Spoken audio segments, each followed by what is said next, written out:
Hello, hello mga kumare. Alam nyo bang kami, ayan, may daladala kami. Kami mag-i-sliding diyan.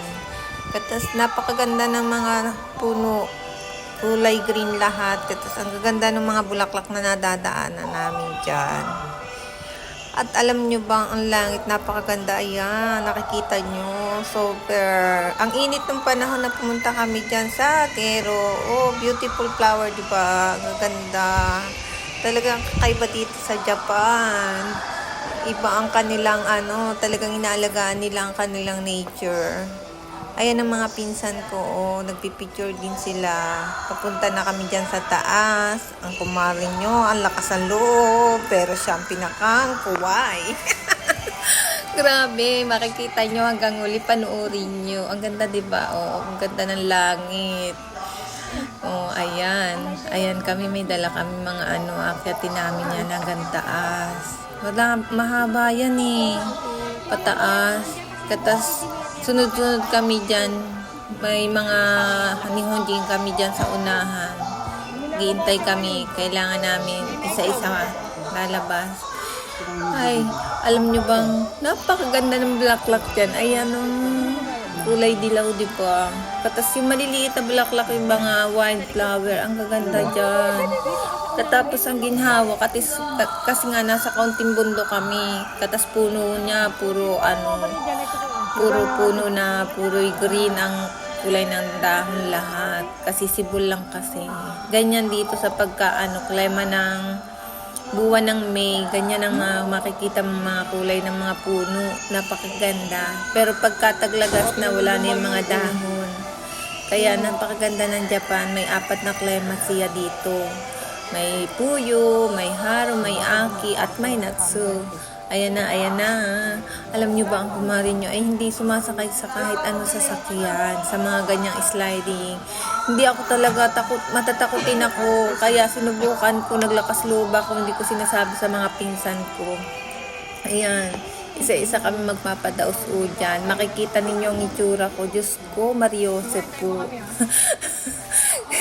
Pinauuna pa nila ako dyan. Sabi nila, hala, muna ka na ate. Aywan ko, kung ako nauna siguradong kami ay kagulo. Natatawa ako sa pag nagkukwento ako dahil pag nakita niyo ang itsura ko, grabing nakakatawa talaga. May mga kasunod din kami mga hapon na mga batang lalaki dyan. Kaya yung mga pinsang ko, sabi nila, ate, may mga lalaki tayong kasunod, ikaw na umuna. Buti na lang, hindi akong umuna. Kasi kung akong umuna, patay kaming lahat. Sigurado ang tagal namin dyan. Magbabayad ka lang ng piso dyan.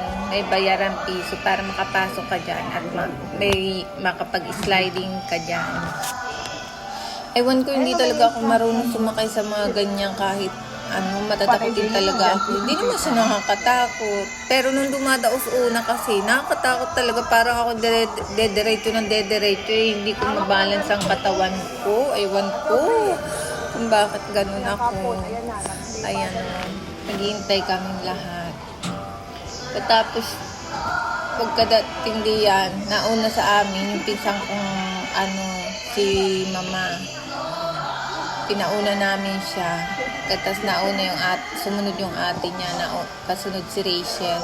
Ako ang sumunod sa kanila kasi hindi na sila naka Ang tagal namin dyan. Na-stranded kami diyan. Grabe, gawa ko. Ewan ko, hindi ko talaga magsasakay sa mga ganyan. Ayan, nakakatuwa sila. Tingnan nyo. Kasi pagtingin ko palang nakakatakot na Ayan, hindi naman siya nakakatakot. Ewan ko lang sa sarili ko. Ayan, nagbibideo pa si mama dyan. Ang galing niya mag-sliding diyan. Nag-isa ka doon sa dulo. Antay mo kami. Nakikita nyo yan. Ayan. Nakakapag-video pa nga siya. Video daw nga muna pa. Ayan na. Go! Diba? Ayan. Si Annalyn ang susunod. Sunod sa, ayan. Hindi sila matatakotin. Ako matatakotin talaga. Ayan. Galing nila slide. Awak lang nila yan. Ayan na. Nasa kahoy kasi. Ayan. Wala na kaya na. Diba? Galing. Ayan. Sunod si Rachel. May paghiyaw pa yan. Ayan. Kaso sumunod ako dyan. Akong susunod dyan. Ewan ko lang kung anong hitsura. Nakikita nyo. Galing diba? Ayan na ako. Ayan na ako. Ay, patay tayo dyan. Hindi ko maintindihan ako. Sasakay pa ako. Nakapagbayad na kasi ako ng piso. Hintayin nyo lang ang hitsura ng aking mukha. Ewan ko lang kung hindi kayo matawa. Hindi ko maintindihan yung sasabihin ko. Hindi ko maano ang reaksyon ko kung ano ba talaga. Kuwai Ayan mo. na. Ito Mag-slide na ang inyong kumagawa. Ayan na siya. Ayan na. Ayan na. Tumigil na yung sapatos kasi tinutuon. Huwag tapon yun. Ayan na ang mukha. Aray ko. Grabe. Niwit lang niwit. Di maintindihan. Dandaan lang. Niwit. Hindi maintindihan kung ano itsura niya. Oo, sige. Alam sa loob kasi sumakay. Kaganyan. Hindi ka naman sumasakay. Ayan. Yan ang matatakot eh. Nakaano ka sa mga susunod sa iyo. Ayan. Nadaganan pa ako ni Rika. Ang bigat-bigat ni Rika. Hindi siya na ano. Ayan, yung paa niya nakaano na sa akin. Sige lang. Wala akong sinabi. Ay, tinalang ko kasi yung kamay ko. Kaya siguro hindi ako maandar ka. Tapos yung sapatos ko nakakalang din.